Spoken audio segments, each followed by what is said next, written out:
Bonjour à tous. Les vigilances évoluent. La Saône-et-Loire et la Côte-d'Or sont en vigilance jaune pour canicule ce lundi. Le Jura les rejoindra demain. Sur le reste du territoire, 16 départements sont en vigilance orange sur le pourtour méditerranéen et sur la façade atlantique.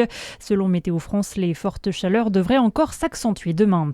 Et ces fortes chaleurs sont propices à la sécheresse. En Côte-d'Or, 3 secteurs ont franchi le seuil de crise. 9 sont en alerte renforcée. La préfecture prend des nouvelles mesures de restriction de l'eau ce lundi. Pas d'arrosage de pelouse, ni de remplissage de piscines ou d'alimentation de fontaines publiques. Des contrôles seront réalisés sur le terrain par l'Office français de la biodiversité pour s'assurer du bon respect des règles. Il est toujours recherché. Un homme d'une soixantaine d'années venu en vacances dans le Jura avec sa compagne a disparu depuis samedi alors qu'il se baignait dans le lac de Clairvaux. Près de 30 sapeurs-pompiers ont été mobilisés, dont plusieurs équipes spécialisées. Les recherches se sont révélées infructueuses ce week-end. La Banque alimentaire de Besançon lance un appel. Ils sont à la recherche de bénévoles pour l'été. Conduire un camion, trier des denrées, préparer des commandes. Les tâches sont variées.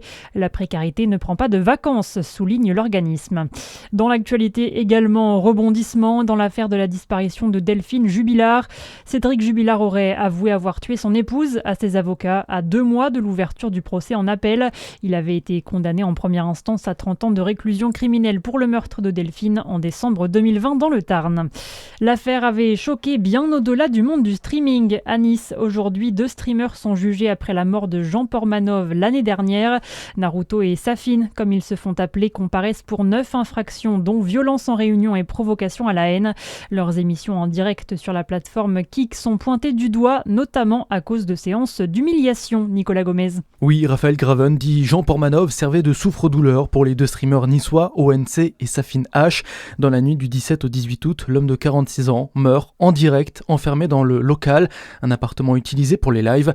L'enquête écartera l'intervention d'un tiers dans le décès de Jean Portmanov. Il souffrait d'une fonction cardiovasculaire déficiente et instable.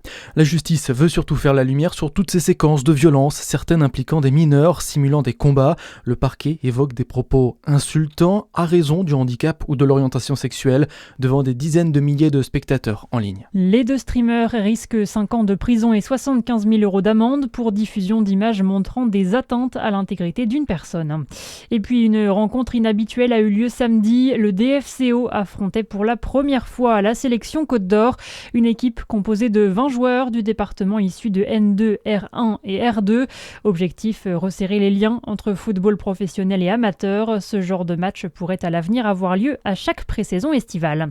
Voilà pour l'info, à suivre votre météo sur Fréquence Plus.